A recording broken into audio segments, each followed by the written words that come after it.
সুপ্রিয় দর্শক, আমি জিন্নাতারা যশোয়া স্বাগত জানাচ্ছি আজকের সম্পাদকীয়তে। বিএনপি মহাসচিব মির্জা ফখরুল ইসলাম আলমগীর বলেছেন, বিভেদের রাজনীতি আমাদের ঐতিহ্য নষ্ট করেছে। বিভাজনের বিরুদ্ধে ঐক্যের আহ্বান জানিয়েছেন তিনি। ঐক্যের কথা বলেছে সবাই, কিন্তু ঐক্য হচ্ছে না। বিশেষ করে সংস্কার প্রস্তাব বিষয়ে রাজনৈতিক দলগুলোর ঐক্য এখনো সন্তোষজনক নয়। সর্বশেষ ইসলামী আন্দোলন বলেছে, নারী বিষয়ক সংস্কার কমিশনের প্রস্তাব বাস্তবায়নে সরকার এগিয়ে এলে 5 মিনিটও সময় লাগবে না। জামায়াতে ইসলামী বলেছে, ঘরে ঘরে সমস্যা সৃষ্টি হবে। দ্রুত কমেনি সংবিধান সংস্কার বিষয়েও ঐক্য ও বিভেদের রাজনীতির দোলা চলে। বাংলাদেশের ভবিষ্যৎ কি? প্রাসঙ্গিক বিষয় নিয়ে আজকে সম্পাদকীয় বিভেদ ও ঐক্যের রাজনীতি। আর এ নিয়ে আলোচনার জন্য স্টুডিওতে উপস্থিত আছেন ব্যারিস্টার সানি আব্দুল হক, যুগ্ম সাধারণ সম্পাদক এবি পার্টি, এবং আমাদের সঙ্গে আরো কিছুক্ষণের মধ্যে যুক্ত হবেন অধ্যক্ষ মোহাম্মদ সেলিম ভুঁইয়া, সাংগঠনিক সম্পাদক বিএনপি। দর্শক, আপনারাও এই আলোচনায় অংশ নিতে পারেন। এজন্য আপনাদের ফোন করতে হবে টেলিভিশনে দেখানো নম্বরে। এছাড়া ফেসবুকের মাধ্যমেও আপনাদের মন্তব্য পাঠাতে পারেন। আলোচনার শুরুতেই জানিয়ে দিব এখনকার প্রধান শিরোনামগুলো। যুদ্ধের সর্বোচ্চ প্রস্তুতি রাখতে হবে সবসময়, না রাখা আত্মঘাতী, সতর্ক করলেন প্রধান উপদেষ্টা। সার্বভৌমত্ব রক্ষায় বিমান বাহিনীকে যুগোপযোগী করছে সরকার। করিডোর নিয়ে সিদ্ধান্তের আগে সরকারের উচিত ছিল দলগুলোর সঙ্গে আলোচনা করা, বললেন নাহিদ। আওয়ামী লীগের কার্যক্রম প্রতিহতের ঘোষণা এনসিপি নেতাদের।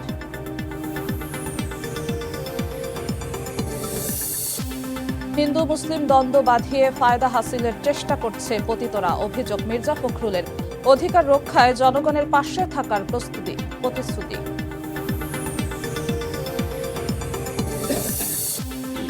জুলাই হত্যা নিয়ে শেখ হাসিনার বক্তব্যের অডিওর ফরেনসিক প্রমাণ পেল তদন্ত সংস্থা। জয়, পুতুল, রেহানা, ববির প্লট ও সম্পত্তি জব্দের নির্দেশ আদালতের। এবং বাজেটে দুর্বৃত্ত ব্যবসায়ীদের বিরুদ্ধে কঠোর হুঁশিয়ারি দুই উপদেষ্টার। কমবে কর ছাড় সুবিধা, করমুক্ত আয়সীমা 4.5 লাখ টাকা করার প্রস্তাব এফবিসিসিআই এর। দর্শক, দেখছিলাম শিরোনাম, যাচ্ছে আলোচনায়। ব্যারিস্টার সানি আব্দুল হক, আমাদের আরো একজন অতিথি এসে পৌঁছায়নি, আশা করি কিছুক্ষণের মধ্যে পৌঁছে যাবে। আপনাকে দিয়ে তাই শুরু করতে চাচ্ছি। বিভেদের রাজনীতি আমাদের ঐতিহ্য নষ্ট করেছে, এমনটাই বলেছেন বিএনপি মহাসচিব। ঐক্য ধরে রাখার কথা কিংবা বিভিন্ন দল ঐক্যের আহ্বান জানিয়েছে বিভিন্ন সময়। আজ এনসিপি নেতা নাহিদ ইসলাম বলেছেন, গতকাল জামায়াত ইসলামের আমির বলেছেন। ঐক্য আসলে কতটুকু ধরে রাখা সম্ভব হচ্ছে এই মুহূর্তে? জি, ধন্যবাদ আপনাকে এবং আপনার মাধ্যমে সময় টিভির সম্পাদকীয় আয়োজনের সকল দর্শকদেরকে শুভেচ্ছা জানাচ্ছি। আপনি ঠিকই বলেছেন যে আসলে আমরা ঐক্যের কথা বলছি, কিন্তু ঐক্যের কারণগুলোর সাথে আসলে একমত হচ্ছি না। এটা আমাদের একটা নতুন করে একটা সংকট তৈরি হচ্ছে। তবে আমি মনে করছি এখনও এটা প্রাইমারি স্টেজে আছে, বিকজ মতের ভিন্নতা, মতের দ্বৈততা, এটা আসলে একটা বিউটি অফ ডেমোক্রেসি। এটা ডেমোক্রেটিক ম্যাচুরিটি এনে দেয়। এটার মধ্যে আমি কোনো সমস্যা দেখি না। কিন্তু এটা যদি আরও বেশি ডিপ হতে থাকে, তাহলে এটা ঐক্যের ফাটল যদি তৈরি হয়, তাহলে এটা আমাদের জন্য আসলে সুফল বয়ে আনবে না। দেখুন, এই জুলাই আগস্টের যে অভূতপূর্ব গণ অভ্যুত্থানে যে একটা বিপ্লবের সম্ভাবনা তৈরি হয়েছে, এখানে যে ফ্যাসিবাদ বিরোধী সকল রাজনৈতিক দল, অংশীজনগুলো সবাই মিলে সমস্বরে একত্রে বিভিন্ন মিছিলে, স্লোগানে তারা যে রাজপথে যে ঐক্যের সূচনা তৈরি করেছিল, আমরা গোটা জাতি কিন্তু খুব আশান্বিত হয়েছিলাম। তো আমরা বিভেদ পরবর্তী এই অভ্যুত্থান পরবর্তী সময়ে আসলে সারা পৃথিবী জুড়াই এই নজির আছে। এটা আসলে নতুন কিছু নয় যে কোনো একটা অভ্যুত্থানের পরে বা বিপ্লবের পরে যে যারা বিপ্লবের স্টেক হোল্ডার আছে তাদের মধ্যে বিভেদ, মতের ভিন্নতা তৈরি হয়। এই বাস্তবতায় বাংলাদেশও আসলে এর ব্যতিক্রম নয়। কিন্তু আমাদের এটা অনুধাবন করা উচিত। আমাদের বলতে আমি বোঝাতে চাইছি যত রাজনৈতিক দল আছে, যত অংশীজন আছে এই বিপ্লবের বা এই অভ্যুত্থানের, আমাদের সবার আসলে একটা জায়গায় একমত হওয়া উচিত যে বাংলাদেশ নামক রাষ্ট্রের একটা হোলসেল রিফর্ম দরকার। যে আসলে দেখুন, এই শুধুমাত্র একটা বা একাধিক রাজনৈতিক দল বলছে যে আপনি নির্বাচন দিয়ে দিন, সব সমস্যার সমাধান হয়ে যাবে। আসলে কোনো একটা ম্যাজিক্যাল সলিউশন আছে নির্বাচনের মধ্য দিয়ে? এমনটা আমি মনে করি না। আবার এরকমও বলা হচ্ছে যে নির্বাচন পেছানোটা এটা আসলে একটা কৌশল। মনে করা হচ্ছে যে কিছু রাজনৈতিক দল তারা হয়তো সুবিধা হাসিল করার জন্য নির্বাচন পেছানো পায় তারা করছে, এমনটাও বোধহয় সমীচীন নয়। আসলে আমাদের যদি অনুধাবনটা এরকম হয় যে এই যে অভ্যুত্থানটা হয়েছে এটার আসলে আকাঙ্ক্ষাটা কি, কেন এই অভ্যুত্থানটা হলো, আসলে দেখুন এই আকাঙ্ক্ষাগুলো ঠিক মানে অপূর্বভাবে ঢাকাসহ সারা বাংলাদেশের বিভিন্ন দেয়ালে দেয়ালে গ্রাফিটির মধ্য দিয়ে আসলে আকাঙ্ক্ষাগুলো, জনগণের আকাঙ্ক্ষাগুলো ফুটে উঠেছে। দেখুন আপনি মানে আপনি হয়তো আমাকে দেখাতে পারবেন কিনা জানি না, আমি অন্তত দেখি নাই। আমি ঢাকাসহ দলীয় সফরে আমার সারা বাংলাদেশে বিভিন্ন শহরে সফর করার সুযোগ হয়েছে। আমি যখন বিভিন্ন শহরে যাই আমি দেয়াল লেখনগুলো খুব মনোযোগের সহিত পড়ার চেষ্টা করি, বোঝার চেষ্টা করি, উপলব্ধি করার চেষ্টা করি। আমি তো সেখানে কোনো দেয়াল লেখন আসলে পাই নাই যে অনতিবিলম্বে নির্বাচন চাই, আশু নির্বাচন চাই, এখনই নির্বাচন দিতে হবে। জি, গণতন্ত্র, অফকোর্স গণতন্ত্র আসলে ম্যাচুরিটি পায় নির্বাচনের মধ্য দিয়ে, এটা অস্বীকার করছি না, বা আমরা কেউই নির্বাচনের বিরুদ্ধে নই।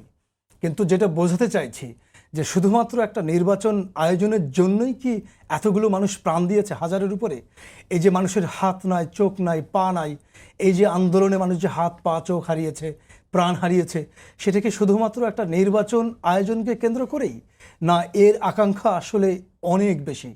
আমি তো মনে করি যে দেয়াল লেখনের কথা বলছিলাম, এখানে কি আছে যে রাষ্ট্রের সংস্কার চাই।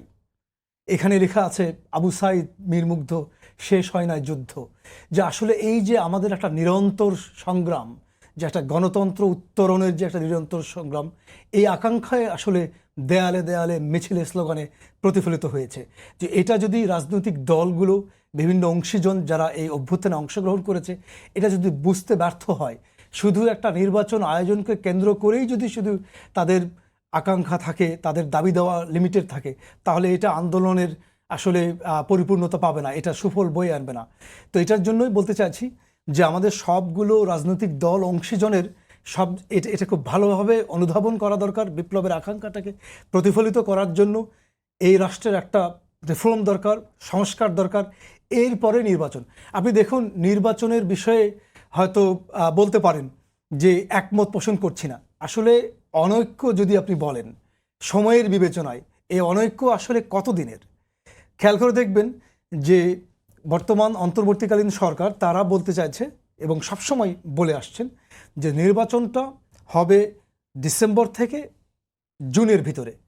এখন দেখুন দুটো আলাদা ফোল্ড আছে। এক নম্বর হচ্ছে যদি রাজনৈতিক দলগুলো সবাই এই জায়গায় একমত হয় যে আসলে অল্প পরিসরে স্মলার স্কেলে রিফর্ম করে নির্বাচনটা তাড়াতাড়ি দেওয়া উচিত, তাহলে ডিসেম্বরের মধ্যে দিয়ে দেওয়া হবে নির্বাচন, যদি সব একমত হয়।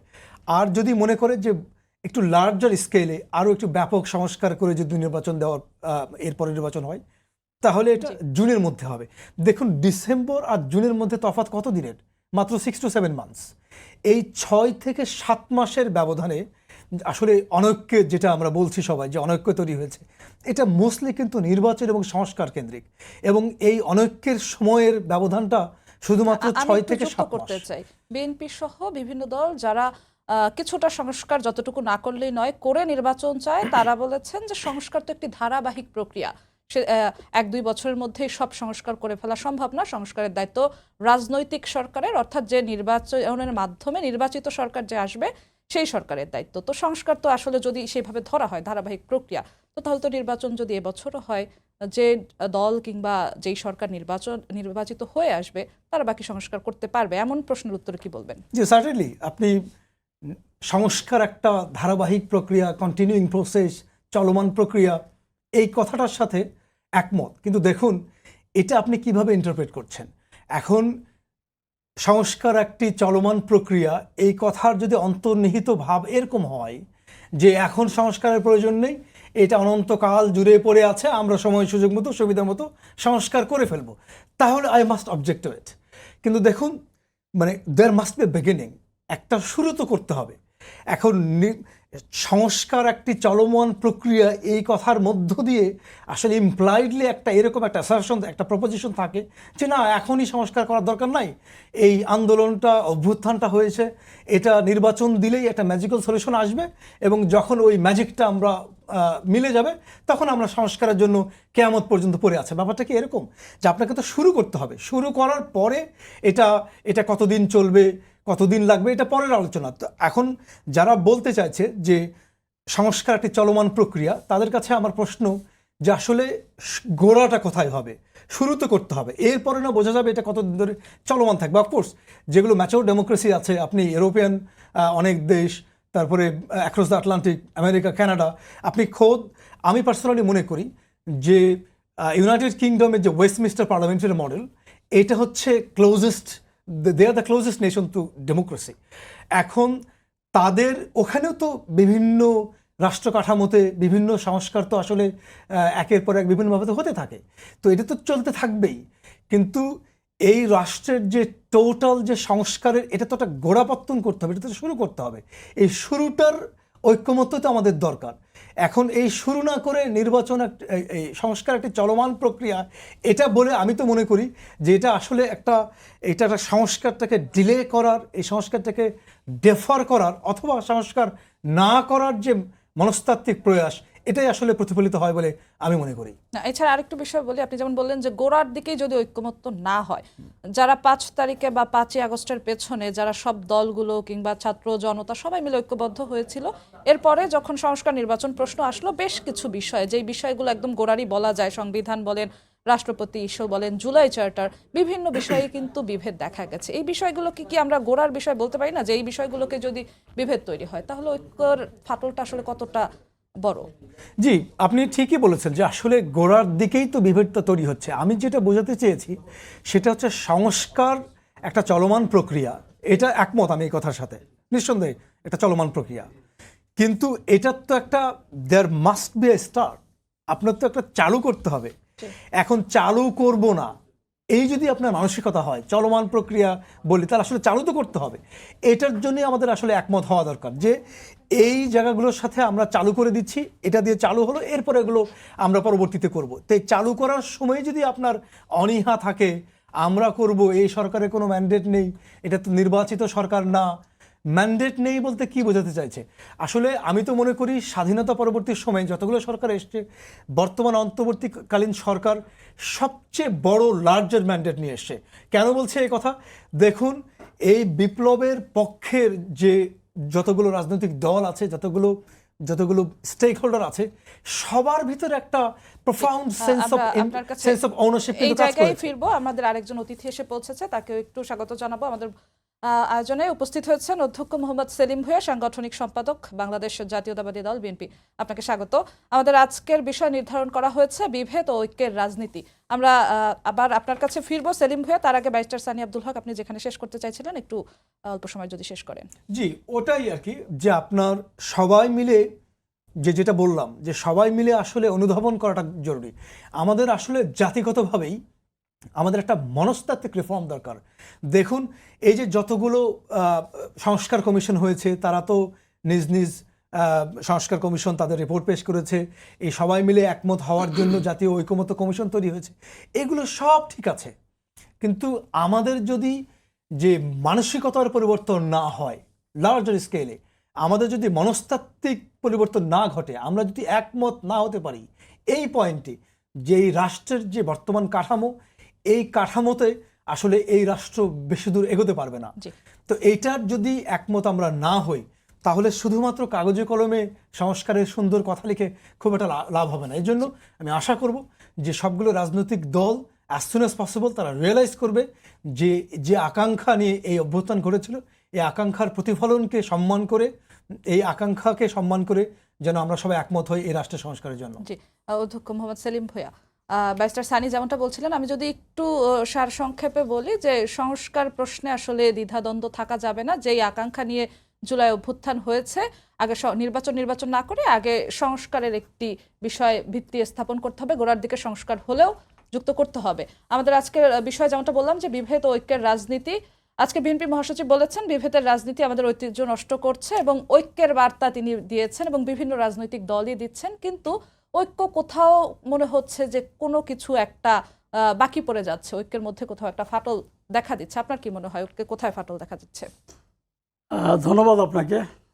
আমাদের মাননীয় মহাসচিব বিএনপির উনি যে বার্তা দিয়েছেন, ঐক্যের কথা বলেছেন, আমরাও একমত এটাতে। আমরা ঐক্য চাই।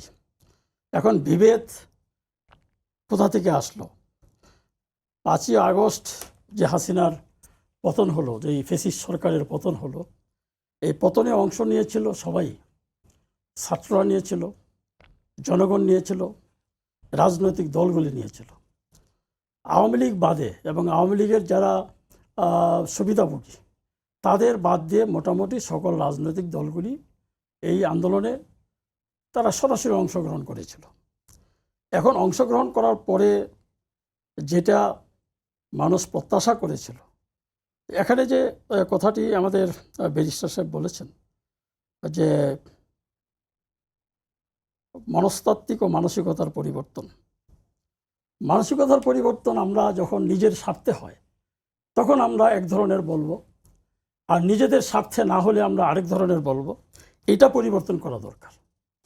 এটাই হয়তো উনি বলতে চাচ্ছেন।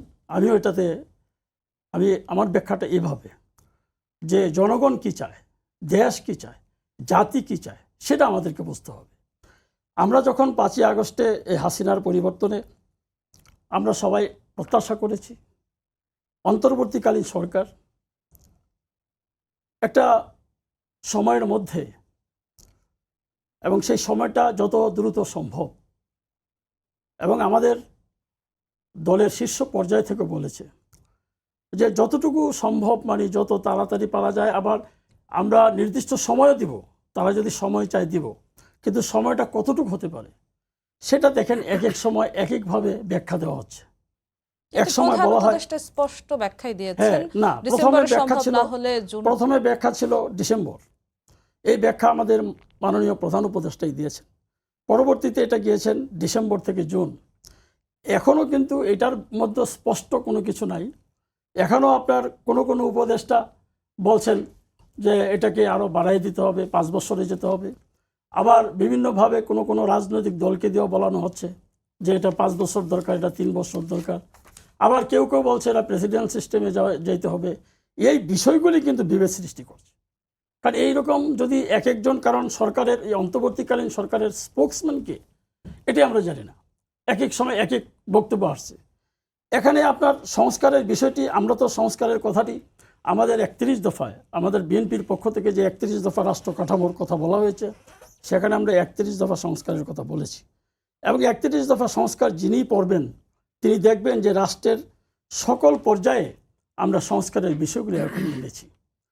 এখন এই সংস্কার শেষ করে নির্বাচন হবে, এই বিষয়টি এখানে একটা অস্পষ্ট বিষয়। যে ঠিক আছে আপনি সংস্কার করবেন, তো সংস্কার এটা হলো কি, অন্তর্বর্তীকালীন সরকার আজকে কত মাস হয়েছে? আপনার প্রায় 9 মাসের বেশি হয়ে গেছে। এখন এই 9 মাসের ভিতরে সংস্কারের কি লক্ষণ দেখতে পাচ্ছেন? কতটুকু সংস্কার হয়েছে? এখন বাকি যে সময় ওনারা বলছেন, সেই সময়ের ভিতরে যে কতটুকু সংস্কার করতে পারবে সেটা নিয়ে জাতি সন্দিহান। সকলেই এটা নিয়ে আমরা সন্দেহ প্রকাশ করছি। এটার ভিতরে কোনো গভীর ষড়যন্ত্র চলছে। এই ষড়যন্ত্রের বিষয়গুলি কিন্তু বিভেদ সৃষ্টি করছে, যেহেতু স্পষ্ট না কোনো কিছুই। আপনার একটা নির্বাচনের জন্য যে আকাঙ্ক্ষা নিয়ে আমরা আন্দোলন করেছি, একটা নির্বাচনের জন্য বর্তমানে যে পরিবেশ, এর মধ্যেই করা যায়। সরকার যতই সময় নেবে, অন্তর্বর্তীকালীন সরকার, কারণ দেখেন আপনি প্রশাসন কিন্তু ভেঙে গিয়েছে। যে প্রশাসন, এই প্রশাসন তো আওয়ামী লীগেরই প্রশাসন। আপনি একজন উপজেলা যে নির্বাহী কর্মকর্তা, সে আওয়ামী লীগ আমলে নিয়োগপ্রাপ্ত। একজন জেলা প্রশাসক, উনি আওয়ামী লীগের সুবিধাভোগী। একজন এসপি, তিনি আওয়ামী লীগের সুবিধাভোগী। এই লোকগুলিকে আপনি প্রশাসনে রেখে আপনি কি সংস্কার করেন? তাহলে এই লোকগুলোকে প্রশাসনে রেখে একটা সুষ্ঠু নির্বাচন কিভাবে হবে? এটাই তো না, এই লোকগুলিকে আপনি এখন যেই সময়টা ছিল, এই সময় কিন্তু তারা চুপ ছিল প্রথমে, যে না আমাদের এই সরকারের কথা শুনতে হবে। এখন কিন্তু তারা নড়ে চড়ে বসেছে যে না, তাহলে দেখা যায় এখানে যেহেতু ষড়যন্ত্রের আভাস পাচ্ছি। আপনার পুলিশের এখানে যান, আপনি পুলিশ আপনার কেস দেবে না, পুলিশ আপনার কোনো কথাই জনগণের শোনে না। কারণ পুলিশ মনে করে যে এখন যদি আমরা এই অবস্থায় থাকি, দেখি না আমাদের যে আমাদের নেত্রীকে আমরা আবার ফিরে আনতে পারি কিনা। সেই জন্য কিন্তু তারা এই ষড়যন্ত্রে পুলিশ প্রশাসনও লিপ্ত, ম্যাক্সিমাম পুলিশই এখানে লিপ্ত। আপনার একজন থানার ওসি, সে তো আওয়ামী লীগের নিয়োগপ্রাপ্ত। মানে পুলিশ প্রশাসনও কি চাচ্ছে নির্বাচন পিছিয়ে যাক এরকম কিছু? না, পুলিশ প্রশাসন নির্বাচন পিছিয়ে না, পুলিশ প্রশাসন এই ষড়যন্ত্রের সাথে যুক্ত। তারা মনে করে, কারণ পুলিশ আগের চেয়ে আরো বেশি খারাপ হয়ে গেছে। আমরা যে থানা ঘেরাও করছিল জনগণ, কেন ঘেরাও করছিল? পুলিশের প্রতি মানুষের যে ঘৃণা, বিদ্বেষ, এইটা থেকে মানুষ থানা ঘেরাও করেছিল, পুলিশের উপর চড়াও হয়েছিল। কারণ পুলিশ নির্বিচারে মানুষের উপর গুলি করেছে, পুলিশ মানুষকে বিভিন্নভাবে হয়রানি করেছে। একজন লোক তার জমি বিক্রি করে টাকা নিয়ে বাড়ি যাচ্ছে, সেখানে রাস্তায় তাকে আটকে বলছে পকেটের মধ্যে ইয়াবা দিয়ে যে তুমি ইয়াবা ব্যবসায়ীটি বলে তার কাছ থেকে টাকাগুলি ছিনিয়ে নিয়েছে। এই ধরনের অনেক ঘটনা ছিল, যার জন্য পুলিশের প্রতি মানুষের বিশ্বাস নাই। আপনি যত বিলম্বিত হবে তত বেশি ষড়যন্ত্র গভীরে তারা চলে যাবে, আরও বেশি ষড়যন্ত্র হবে। এই জন্য আপনি দেখেন একটা বিষয় ফেসবুকে প্রায় আপনি দেখেছেন কিনা, বিচারপতি শাহাবুদ্দিন সাহেব 90 দিনের ভিতরে একটা সুষ্ঠু অবাধ নিরপেক্ষ নির্বাচন দিয়ে গেছেন। তার বিষয়ে তো কোনো প্রশ্ন তুলতে পারে না, কেউ কোনো কথা বলে না। কারণ উনি যেইভাবে তার একটা উদ্দেশ্য ছিল, সহৎ উদ্দেশ্য ছিল যে আমাকে জনগণ আমাকে এই দায়িত্ব দিয়েছেন, আমি দায়িত্ব সুষ্ঠুভাবে পালন করব, এবং সেই তার সদিচ্ছা থেকে উনি 90 দিনের মধ্যে একটা সুষ্ঠু অবাধ নিরপেক্ষ নির্বাচন দিয়ে গেছে। ওনার নির্বাচনের ব্যাপারে কিন্তু কোনো বিতর্ক নাই, কেউ বলতে পারবে না যে কোনো মানে এখানে কোনো ষড়যন্ত্র ছিল। কিন্তু বর্তমান সরকারের যে আমাদের ইউনূস সাহেব, ওনাকে আমরা অত্যন্ত ভালোবাসি, শ্রদ্ধা করি, সম্মান করি, উনি আমাদের দেশের একটা অ্যাসেট। কিন্তু উনি তো ওনার নিজের বুদ্ধিতে চলছে না। আমরা যেটা দেখছি যে এক এক যে আপনার উপদেষ্টারা, আজকে দেখেন এই যে আপনার দুই একজন উপদেষ্টা আছে যাদের বিরুদ্ধে যথেষ্ট দুর্নীতির অভিযোগ পাওয়া যাচ্ছে। আপনার শত শত কোটি টাকার দুর্নীতির অভিযোগ পাওয়া যাচ্ছে, তাদের আত্মীয় স্বজনের বিরুদ্ধে দুর্নীতির অভিযোগ পাওয়া গেছে, নিজের বিরুদ্ধে দুর্নীতির অভিযোগ পাওয়া গেছে, পিএসদের বিরুদ্ধে দুর্নীতির অভিযোগ, তাদের বাবাদের বিরুদ্ধে দুর্নীতির অভিযোগ, আত্মীয় স্বজনের বিরুদ্ধে দুর্নীতির আমি অভিযোগ। একটু আমাদের যে বিষয় সেখানে ফিরতে চাই যে অন্তর্বর্তী সরকার নির্বাচনের একদম স্পষ্ট রোডম্যাপ যেটা বিএনপি চায় সেটা না দিলেও সম্ভাব্য সময়টা দিয়েছে ডিসেম্বর থেকে আগামী বছরের জুনের মধ্যে। কিন্তু রাজনৈতিক দলগুলোই তো বিভিন্ন দল চাচ্ছে যে প্রয়োজনে বেশিরভাগ সংস্কার শেষ করে তারপর নির্বাচন, এবং কিছু কিছু রাজনৈতিক দল যেমন বিএনপি চাচ্ছে যে ন্যূনতম সংস্কার শেষ করে নির্বাচন। রাজনৈতিক দলগুলোর মধ্যেই তো ঐক্য হচ্ছে না, তাহলে আমরা যেটা চাচ্ছি যে সংস্কার, একটা নির্বাচনের সুষ্ঠু নির্বাচনের জন্য যতটুকু সংস্কারের প্রয়োজন আমরা সরকারকে সময় দিতে চাই। প্রশ্নে রাজনৈতিক দলগুলোর মধ্যে কিন্তু আপনি যদি এই সব কিছু মানে আপনি করবেন, সংস্কার করবেন বলে যদি আপনি, আমরা তখন মনে করি আপনি কালক্ষেপণ করে একটা গভীর ষড়যন্ত্রের সাথে আপনি লিপ্ত হচ্ছেন। ব্যারিস্টার সানি, আপনার কাছে যেতে চাই। আপনি বলেছিলেন যে সংস্কার শুরু করতে হবে, বেশিরভাগ সংস্কার করতে হবে, তারপর না হয় নির্বাচন। আজকে নারী বিষয়ক সংস্কার কমিশনের প্রস্তাব, নারী বিষয়ক সংস্কার কমিশন পুরোপুরি বাতিলের জন্য বিভিন্ন দল যে প্রোগ্রামটি করেছেন সেখানে আপনার দল এবি পার্টিও ছিল, একটি পুরো কমিশনকে বাতিল করার ডাকি তোলা হয়েছে। তাহলে আসলে সংস্কারের শুরুটা কিভাবে হবে? জি, আমি আপনার এই প্রশ্নের উত্তর দেওয়ার আগে আমি খুব সংক্ষিপ্ত করে আমার সহ আলোচকের দুটো জিনিস খুব বিনয়ের সাথে আমি রিভার্স করতে চাই। একটা হচ্ছে যে অন্তর্বর্তীকালীন সরকার স্পষ্ট করে নির্বাচনের সময় দেননি, এটা আমি বলেছেন। আপনি কিছুটা উত্তর দিয়েছেন, আমি জাস্ট একটু ফার্দার এক্সটেন্ড করতে চাই। আমি তো মনে করি professor Yunus couldn't be clear, এর চেয়ে বেশি আর ক্লিয়ার করে বলে। দেখুন, আপনার নিশ্চয়ই মনে আছে যে গত বছরে সেপ্টেম্বরে প্রফেসর ইউনূস যখন জাতিসংঘের সাধারণ অধিবেশনে যোগদান করার জন্য যখন যুক্তরাষ্ট্রে যান, তিনি নিউ ইয়র্ক টাইমসকে একটা কিন্তু সাক্ষাৎকার দিয়েছিলেন। তখনও তিনি কিন্তু এই ডিসেম্বরের ইলেকশনের কথা বলেছিলেন জুন পর্যন্ত। ওখানে একটা কন্ডিশনাল বলেছিলেন যে নির্বাচনের টেন্টেটিভ ডেট বলেছিলেন, যদি স্মলার স্কেলে হয় তাহলে এটা ডিসেম্বরে হবে, আর যদি আরেকটু লার্জার স্কেলে হয় তাহলে এটা জুনে হবে। দেখুন, এটা সেপ্টেম্বরের কথা বলছি। 16 ডিসেম্বরে জাতির উদ্দেশ্যে তিনি যখন ভাষণ দেন, তিনি কিন্তু এক্স্যাক্টলি একই কথা বলেছেন, এবং কয়দিন আগেও তিনি কিন্তু একই কথা বলেছেন। তো আমি তো মনে করি যে প্রফেসর ইউনূস এর চেয়ে বেশি আর পরিষ্কার করে কি বলবে, এবং তিনি তার কথার সাথে কিন্তু খুব কনসিস্টেন্ট আছেন যে যদি রাজনৈতিক দলগুলো একমত হয় যে স্মলার স্কেলে হবে তাহলে ডিসেম্বরে হবে, আর না হলে জুনে হবে। তো এর চেয়ে আর বেশি সুস্পষ্ট করে কি আসলে বলা যেতে পারে? আর দ্বিতীয় যেটা আমার সহ আলোচক আরেকটা বললেন যে তত্ত্বাবধায়ক সরকার, তিনি একটা উদাহরণ দিলেন যে 90 দিনের মধ্যে সুষ্ঠু ইলেকশন উপহার দিয়েছেন বলেছেন, তো আমি একমত। কিন্তু দেখুন, আমাদের তত্ত্বাবধায়ক সরকারের সাথে এই অন্তর্বর্তীকালীন সরকারের যে মৌলিক তফাৎটা, এটা আমাদের বুঝতে হবে। তত্ত্বাবধায়ক সরকার একটা ভেরি স্পেসিফিক একটা ম্যান্ডেট নিয়ে আসে এবং তার ওই কার্যাবলীগুলো, তার অ্যাক্টিভিটিসগুলো, এইমস অ্যান্ড অবজেক্টিভসগুলো ওই একটা কাজের মধ্যেই মানে মেইনলি ফোকাস থাকে। সেটা হলো কি, একটা free and fair election conduct করা। বাট এই যে ইন্টারিম গভর্নমেন্ট, যেটা অন্তর্বর্তীকালীন সরকার, এটার ফান্ডামেন্টাল ডিফারেন্স হলো যে এর ম্যান্ডেটটা মোর দ্যান দ্যাট, এর আরও বেশি নিয়ে। দেখুন, অন্তর্বর্তীকালীন সরকার যখন 8 আগস্ট যখন দায়িত্ব নিয়েছে, তখন কি আসলে সবার আকাঙ্ক্ষাগুলো, সবার মধ্যে যে একটা সেন্স অফ ওনারশিপ ছিল, আমরা সবাই মিলে তাদেরকে যে দায়িত্ব অর্পণ করেছি, এই দায়িত্বর ওই দিনের ইন্টেনশনে ফিরে যেতে হবে, ওই দিনের আকাঙ্ক্ষা অ্যাসপিরেশনে ফিরে যেতে হবে। আমাদের অ্যাসপিরেশন কি লিমিটেড ছিল just to conduct an elections? আমি তো মনে করি না। তো এই জন্য এই অন্তর্বর্তীকালীন সরকার তত্ত্বাবধায়ক সরকারের চেয়ে ওয়াইডার ম্যান্ডেট নিয়ে আছে, এই জায়গাটা আমাদের অনুধাবন করতে হবে। আর আপনি যেটা বললেন যে যে নারী বিষয়ক যে সংস্কার কমিশন, এইটাতে হ্যাঁ, আজকে তো একটা মিটিং হয়েছে, এখানে প্রেটি মাচ অনেক রাজনৈতিক দলগুলো, আমার পার্টির চেয়ারম্যানও সেখানে উপস্থিত ছিলেন, বক্তব্য দিয়েছেন। তো এইটাতে আমরা বোধ করি যে আমাদের যে প্রত্যেকটা সোসাইটির একটা নিজস্ব বৈশিষ্ট্য আছে, নিজস্ব মেজাজ আছে। তা আমাদের সমাজ যে ধরনের, আমরা ধর্মকে, ইসলামকে বা নিজ নিজ ধর্মকে যেভাবে লালন করি, যে আচার কৃষ্টি কালচার যেভাবে আমরা বেড়ে উঠেছি, এই সমাজে আমাদের যে মূল্যবোধগুলো আছে, এই মূল্যবোধগুলো ধারণ করা আসলে এই সমাজ রক্ষারই একটা অংশ। এবং প্রত্যেকটা সমাজের আসলে নিজস্ব একটা গতি আছে, একটা মেজাজ আছে, এবং আমাদের সমাজটা আমাদের মেজাজ অনুসারেই আসলে গতিশীল থাকবে। এখন আমাদের হঠাৎ করে যদি আমরা কোনো একটা আইডিওলজিকে বা কোনো একটা ওয়েস্টার্ন নেশন বা কোনো একটা নেশনের সাথে যদি পাল্লা দিয়ে ওদের মতো করে হতে চাই, এটাকে আপনি যদি প্রগতিশীলতা বা অ্যাডভান্সমেন্ট এরকম কোনো লেবেল দেন, তাহলে তো আসলে হবে না। আমার সমাজের নিজস্ব মেজাজ গতি প্রকৃতি অনুসারে আমাকে এগোতে হবে। তা আমরা বোধ করি যে আসলে যে নারী সংস্কার কমিশন যেটা গঠিত হয়েছিল, এবং আমাদের সমাজের যে নারীদের যে চরিত্র বৈশিষ্ট্য এবং চিন্তা চেতনা, মন মগজে যে মূল্যবোধ, যে ধারণা পোষণ করে, এর পুরো প্রতিফলন আসলে ঘটে নাই।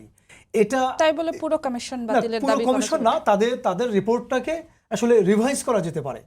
তারা যে রিপোর্ট দিয়েছে, আপনি দেখুন, আমাদের যে তাদের একটা অন্যতম একটা প্রস্তাবনা এরকম যে আসলে যে নারী আর পুরুষের যে সম্পত্তির যে অংশীদারিত্ব, এটা আসলে মানে সমান করে দিতে হবে।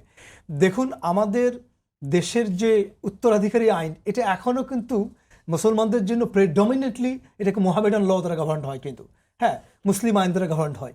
এবং এদেশের সাধারণ মানুষজন যারা মুসলিম, তারা কিন্তু এটা নিয়ে সন্তুষ্ট আছে।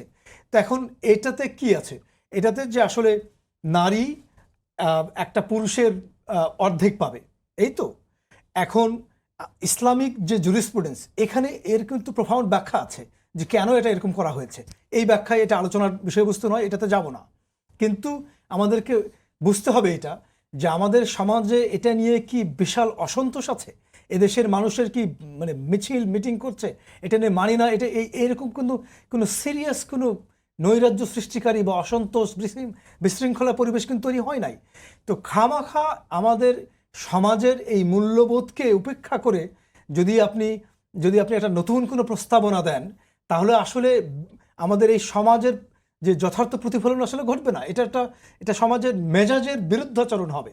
তো এই জন্য আমরা বোধ করছি যে আসলে এই প্রস্তাবনাগুলোর আসলে একটা হোলসেল রিভাইজ করা দরকার। এই রিভাইজ করে নতুন করে সংস্কার কমিশনেরও সংস্কার কমিশন বলতে যারা সদস্য আছেন, সেখানে আমি মনে করি যে আসলে এক পেশে এটা কোয়ালিটেটিভ অ্যাসেসমেন্ট না, ভালো খারাপের প্রশ্ন আমি যাচ্ছি না, যে যাদেরকে অ্যাপয়েন্ট করা হয়েছে তারা খারাপ, আরো ভালো মানুষ দিন, আমি ওইভাবে দিচ্ছি না। Let's put it this way, যে ওইখানে আমাদের সমাজে নারীদের যে মেজাজ, ওই কমিশন সরকারিভাবে বাতিল করার দাবি তোলা হয়েছে। নতুন কমিশন গঠনের ক্ষেত্রে দিনদার, শিক্ষিত, দেশীয় চিন্তায় বিশ্বাসী নারীদের অন্তর্ভুক্ত করতে বলা হয়েছে। এখানে দিনদার বা ওইভাবে আমি হয়তো ব্যক্তিগতভাবে আমি হয়তো মানে প্রকাশভঙ্গিটা হয়তো ওভাবে করতে চায় না, যে দিনদার, তারপরে আল্লাহ ভীরু, খোদা ভীরু, আমি হয়তো ওভাবে বলতে চাই না। আমি যেটা বলতে চাই ব্যক্তিগতভাবে, যে দেশের মানুষের, সেটা মুসলমান হোক, হিন্দু হোক, বৌদ্ধ, খ্রিস্টান, যেটাই হোক না কেন, এদেশের নারীদের কিন্তু প্রত্যেক ধর্মের প্রতি শ্রদ্ধাশীল এবং তাদের গভীরে তারা ধর্মের মূল্যবোধ তারা কিন্তু লালন করে। দেখুন, মুসলমান ছাড়াও কিন্তু, আমি তো গ্রামে যাই, মুসলমান ছাড়াও যখন একটা যদি পুরুষ আসে, অন্য ধর্মের নারীদেরকেও আমি দেখেছি কিন্তু মাথায় ঘোমটা দিতে। এটা কেন হয়েছে? এটা সমাজের মেজাজটাই আসলে এরকম, এই মূল্যবোধে সে আসলে ধারণ করে। এটা আকীদার জায়গা না হলো তো, যেটা চেয়েছি সেটা আসলে যে আমাদের সমাজের নারীরা আসলে যে এরকম, এটা শুধুমাত্র ভদ্রপল্লী, শিক্ষিত পল্লী বা কোনো একটা সুনির্দিষ্ট মানে গোষ্ঠীর যে আসলে রিফ্লেক্ট করে এরকম না দিয়ে, আমাদের সমাজের বাংলাদেশের নারীরা আসলে আপামর নারীরা কীরকম, এই প্রতিচ্ছবি যেন এই সংস্কার কমিশনের সদস্যদের মধ্যে প্রতিফলিত হয়, সেটাই আসলে বোঝাতে চেয়েছি। কমিশন বাতিলের বিষয়টিও এসেছে।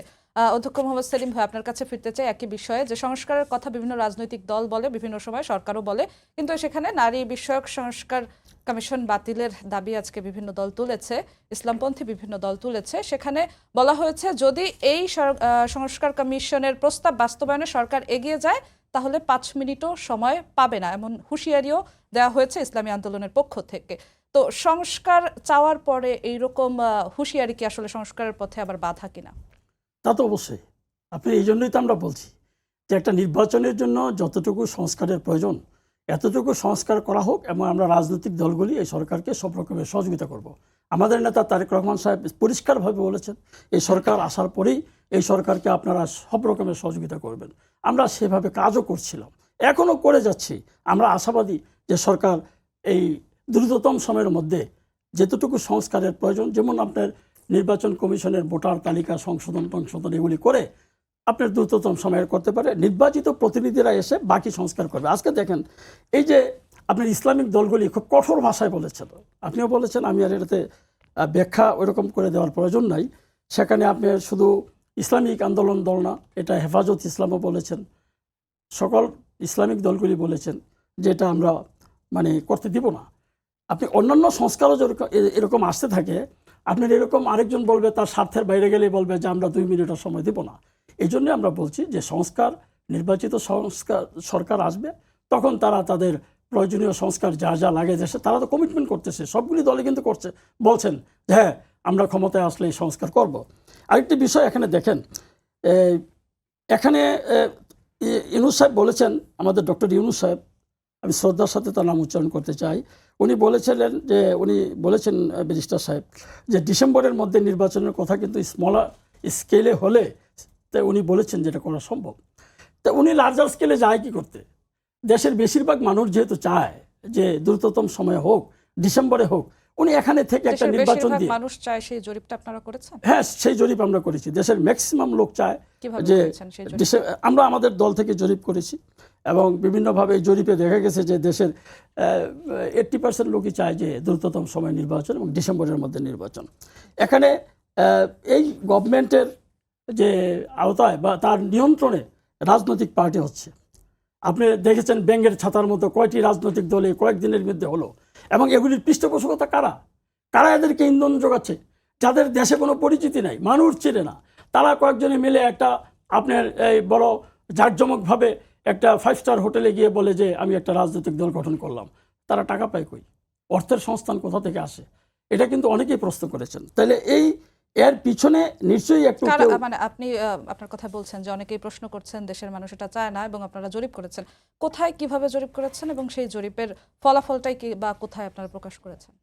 আমরা ফলাফল প্রকাশ করি নাই, আমরা আমাদের বিভিন্ন মাধ্যমে আমাদের জেলা পর্যায়ে আমরা জরিপ করে দেখেছি যে এখান থেকে আপনার সমস্ত লোক, আমরা যে আপনার এই যে আজকে আমি মিটিং করে আসলাম এখন কুমিল্লা থেকে, বলেছি যে আপনারা কি চান, নির্বাচন কখন চান? সবাই হাত তুলে বলছে আমরা ডিসেম্বরে নির্বাচন চাই।